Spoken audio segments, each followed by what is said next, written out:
Okay. Wow. This is going to be harder for me to do than I thought it would be.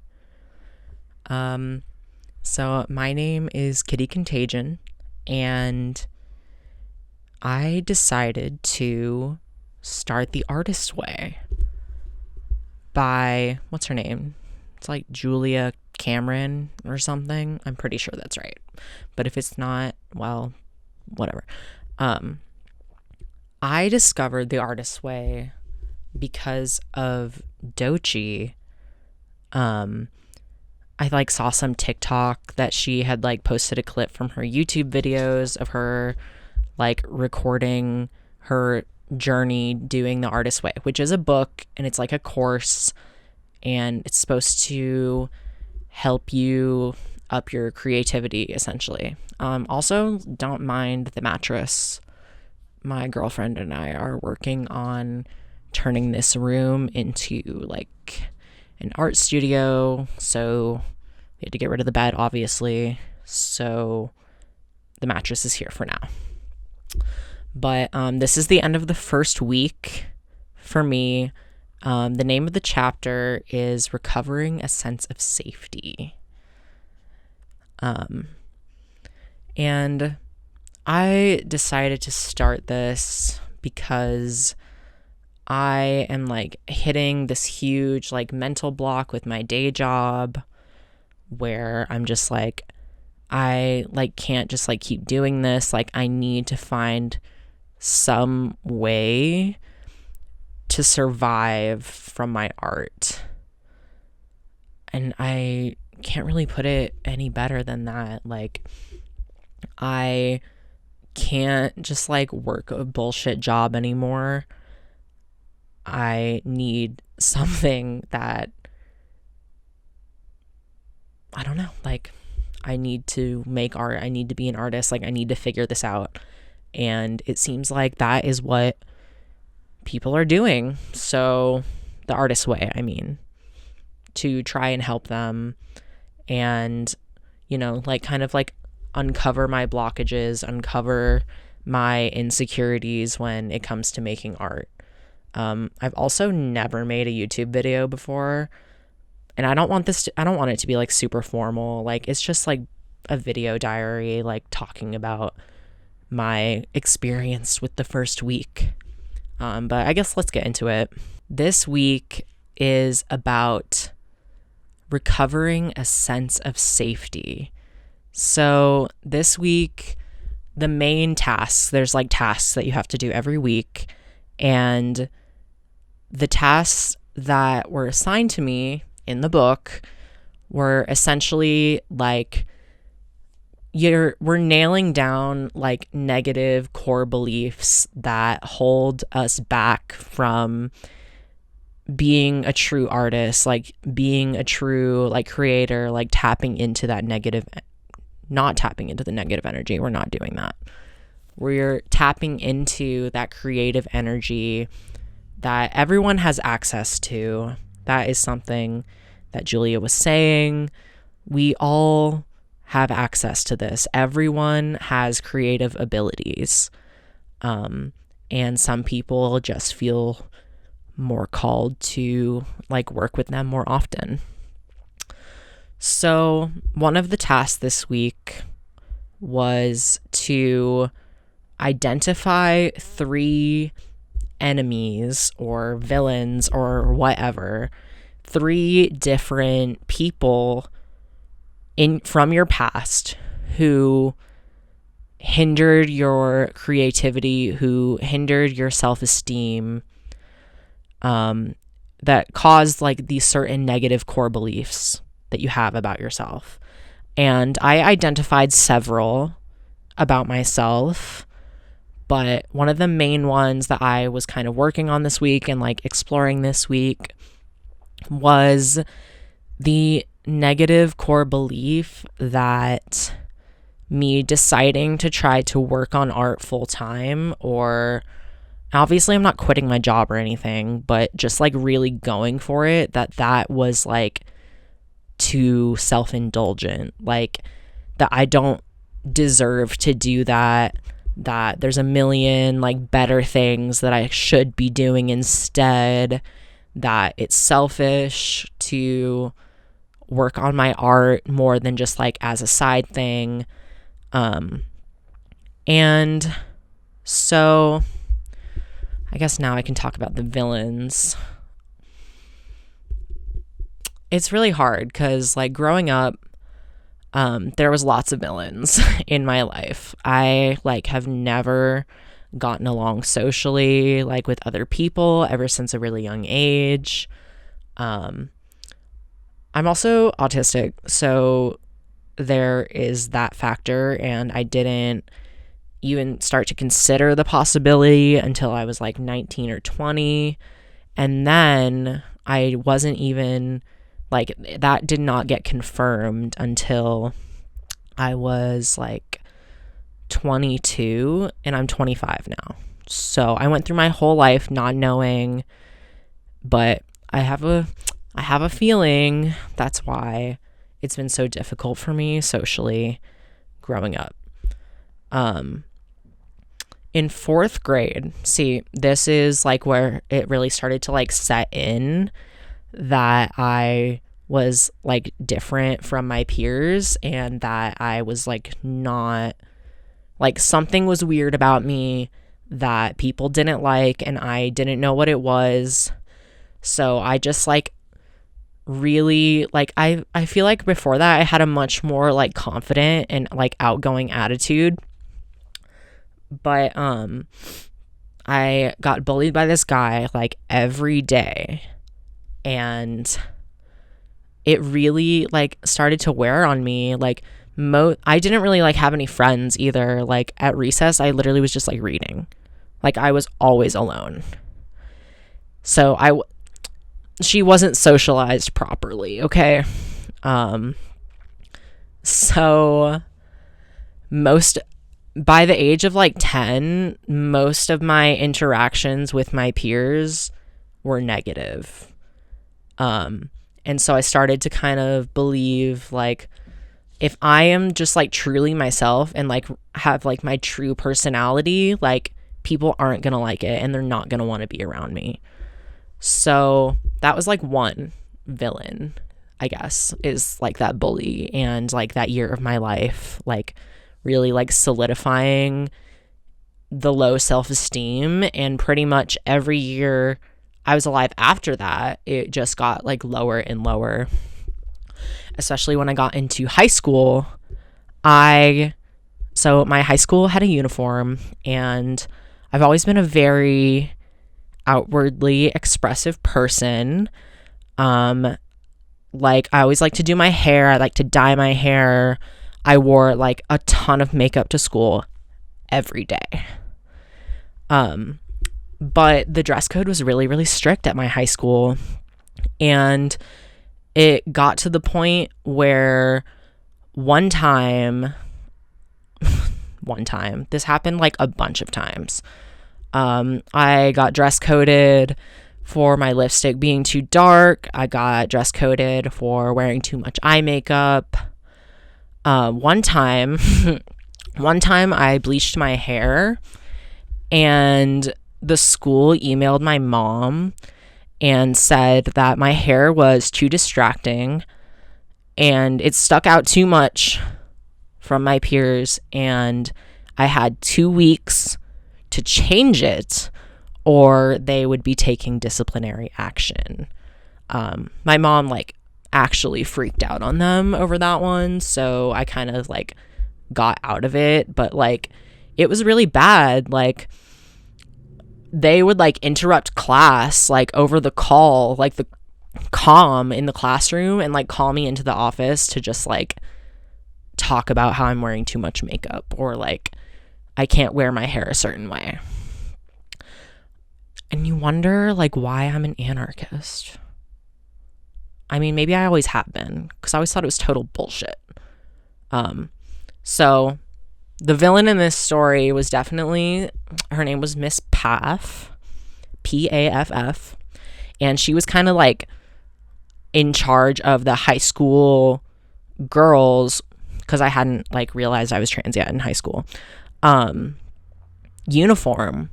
And one day I just like completely like broke down in front of her because I was getting dress coded yet again. And I was like, I don't understand why you guys are bullying me. Like, I'm literally being bullied by the faculty of this school. Like, and it's like, I didn't fit in with like the kids I went to school with, but like getting bullied by the adults, it was just too much. And so I think that like solidified even more in my brain about like being like outwardly expressive and like not wanting to be myself. Like even my drama teacher, like kind of didn't like me, like, and she was the head of the drama club. She didn't like me. She didn't like that I was loud. She didn't like that I like to talk back. She just like kind of had a bone to pick with me like all the time. And like at one point, I had broken up with my boyfriend, who was also in the drama club, of course. And like him and his friends were just like bullying me, like, and I was even like starting to be ostracized in the drama club, girl. Like, it was not good. And so from that point, like, I was kind of just like operating at this like base, like low level self-esteem. I feel like I kind of started to get it back in college. But then when I graduated, I went through some really bad breakups, and I like, honestly, like, it was kind of my fault. And I was like, damn, like, I was a bad friend to this person. Like, I wasn't a good partner. I don't deserve to do art. Like, I don't deserve to be an artist. Like, I'm not a good person. I don't deserve to, like, go after the things that I really want. Like, that's selfish. Like, and I was like, I was punishing myself. And I think that like, it really resonated with me, this quote. So Julia said that our inner artist is like a child, and that child like needs to be nurtured, it needs to be fed, it needs to play. And she also said that judging your early artistic efforts is artist abuse. And I'm not necessarily like judging my early stuff here. I feel like I judge like myself as a person a lot more than I judge like my actual art. But what I didn't realize is that I was abusing my inner artist by depriving myself of going after like everything that I wanted to do, because I felt like I didn't deserve it, after those like horrible experiences with my exes. So those were the three like villains. I also had like another friend like later on who definitely like solidified in me that it wasn't okay to just like try to be an artist. Like, I needed to, I don't even know, like I needed to like sacrifice my body for the revolution, which, yeah, I mean, this core belief is going to be something that I'm going to be probably working on the entire time that I'm going through this, because that one is like really deep rooted. Like, it's really hard for me to truly like feel in my body that I deserve to like be an artist and that I deserve to focus on this the way that I want to. We were supposed to list 3 enemies and then also 3 champions. So 3 people who made me feel good. They made me feel like encouraged about my art. You know, they complimented me or whatever. They encouraged me. And I said that my first champion was my kindergarten teacher, Miss Soma. She could kind of like sense that I was like a little bit different, that I didn't like really fit in, that I had a hard time making friends. And she was always like really patient with me, and she just like, I could tell that she really cared. And when I graduated kindergarten, she gave me a copy of Oh, the Places You'll Go by Dr. Seuss. And she was Indian, so she gave me some like bangles, which I always appreciated that she was always like teaching us about Indian culture as well. Like we would have like culture days where she'd bring all this food, she brought all this jewelry. It was really cool. And she was like, you know, like you're special, like you're gonna do good things, like I believe in you. And that's crazy to hear at 5 years old, but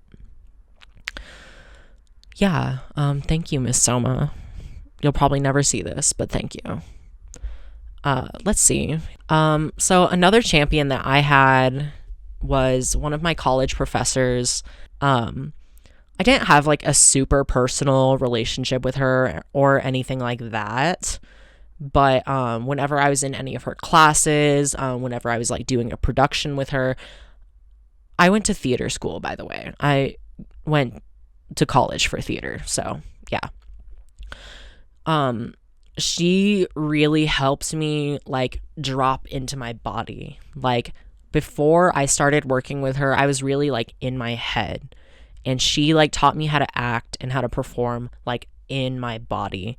And the way that she thinks about performance, the way she thinks about movement, like it just really speaks to me very deeply. And she was always like very encouraging, and like I could feel like her compassion when I was doing stuff with her, like genuinely special energy. And I was in her playwriting class, and she told me like, oh, like you need to submit this, like you need to like send it to like all these different festivals, like here's the link, like you should send it to this. I mean, honestly, I didn't think the play was that good, so I didn't. But just hearing that encouragement was really special. And so my third champion that I came up with is my girlfriend, Ellie. She has done so much for me in terms of like encouraging me to do my art, and like she's a musician, so she understands like the struggle of like being insecure about your art. And one thing that I really love about her is she's always making sure that I'm being honest in my work. Like if I'm like doing something, she'll be like, that's not you, or like that's not what you really believe, or like that's not like, you're not like being true to yourself right now. And I am so thankful that I have someone who's always like there to make sure that my work is honest, because as artists, like we need to do honest work, not just like what other people think we should be doing. Okay. So something else that you're supposed to do is write your morning pages, which I just realized I forgot to do them this morning. So sorry, Julia. But as someone, I've like started and stopped journaling like a million times in my life. And I really love journaling. Like in high school, it really like helped me get through. Like I would just have like notebooks and notebooks full of just like mental dumps. But the thing with Julia's pages is that it's only 3 pages, and it's right in the morning before you do anything else. I've been doing them like while I'm waiting for my coffee. And I think the 3 pages thing like works extra well for me, because in the past, I feel like I would just like journal like pages and pages, and it was making me like crazier. Like it wasn't helping me like work through anything. Like it was like putting me deeper in my like cognitive distortions. But I've just found that like doing it right in the morning, like it helps me close like all of these like emotional, like open emotional loops that I might have going, which I have a lot of those going usually. But then I'm like not thinking about it for the rest of the day. Or if I am thinking about it, I feel like it like somehow writing down in the morning, like what I'm feeling nervous about, somehow it just helps me approach the issue in a way that's not like controlled by my emotions. Like I can really like think about it without like getting like really like stimulated and upset. So I was really surprised because I didn't think that I would be into the morning pages. I was like, oh, this is grueling. Like, I hate this, but it's actually been working. So I'm going to keep doing that. I did forget today, but I was just so excited about everything that I was doing today, like filming this video. Another thing that you're supposed to do, and this is like throughout the course, is go on an artist date.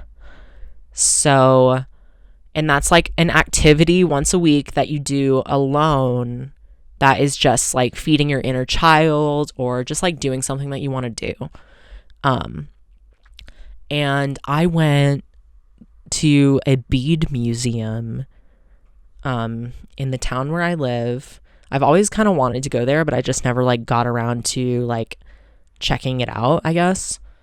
And it was really, really cool. I mean, aside from the fact that it was basically like just like this white dude like collecting native artifacts or whatever, it was still like cool to talk to him, and he had like all this like old stuff. Like there's even like I live in Arizona, but there's even like some stuff from my culture, like southeastern Mississippian mound builder culture.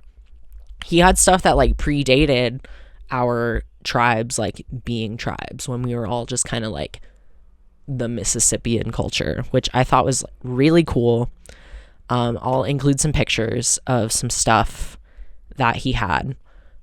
He also gave me these shell beads that came from Alabama between 700 and 1100, which is just crazy to like hold that in my hands, like this piece of my culture.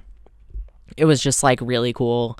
I felt like really spiritually and artistically fulfilled from that, and I'm really glad that I finally did it. So the artist date was a success for sure. I'm gonna look through my notes and see if there's anything else that I want to talk about. Oh yeah. Okay. One thing I wanted to talk about that really resonated with me that Julia talked about in this week's thing is like basically the concept of the artist versus the shadow artist. Basically, a shadow artist is someone who is creatively blocked. They want to create, they want to do this and that, but they have these negative core beliefs that hold them back. And I guess a lot of people, when they're starting this course, are like shadow artists. Like I didn't even though I've been creating and like I've been doing art this whole time, I didn't even like realize that I had these blockages until I was like forced to articulate them in my mind and like in my notes. So some quotes that I liked about her talking about the shadow artist is that as blocked creatives, we often sit on the sidelines critiquing those in the game. We also like have like resentment towards people who are doing what we want to do or what we think we want to do.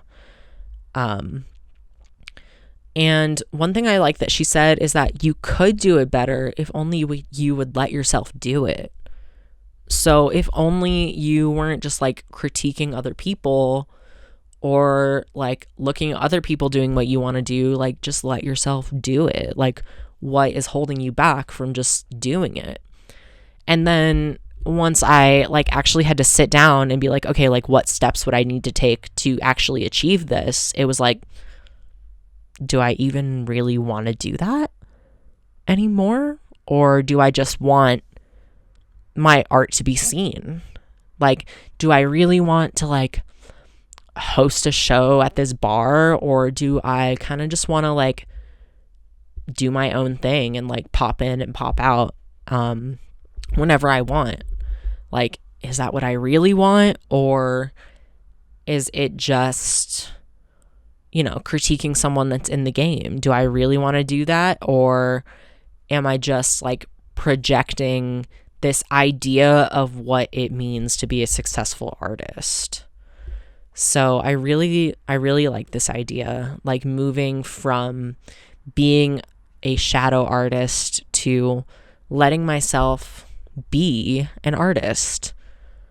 I'm trying to think. Is there anything else? Yes. Okay. So Julia says that shadow artists need to learn to take themselves seriously, but at the same time, let themselves play. And what I kind of realized is I wasn't really like letting myself play. It reminds me of something that I learned in theater school where, so like when you're doing a scene, when you're acting, like your character has an objective, they have something that they want.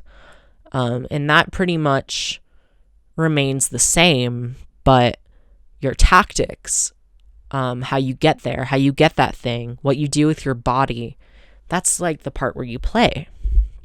And this like leads into like what I was talking about earlier about the negative core beliefs, where I like wasn't letting myself play anymore because I didn't think I deserved to. And that's kind of it.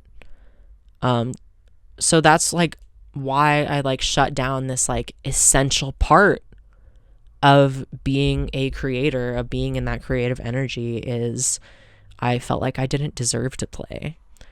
And I feel like if I take myself seriously, then that leads into, you know, like it's too self-indulgent. So I'm really glad that I articulated that, because now I have like something to chew on. Like now I have something to work on, and that feels really good. I'm like feeling optimistic about this. I don't know where week 2 goes. I kind of meant to talk about it, but I don't have the book in front of me right now, and I'm not going to go get it. So I guess for week 2, we're just going to have to see. We're just going to have to find out. Honestly, it's like a huge leap that I'm even like recording this and doing this right now. Like, I don't even know if this is going to get uploaded or not. Like, I'm not going to lie. I've never like formally filmed a YouTube video before. Like I've made TikToks and shit, but like, you know, this feels different. But yeah, that's it for week 1. And I guess I will see where week 2 takes me, and I'll be back to talk about that. So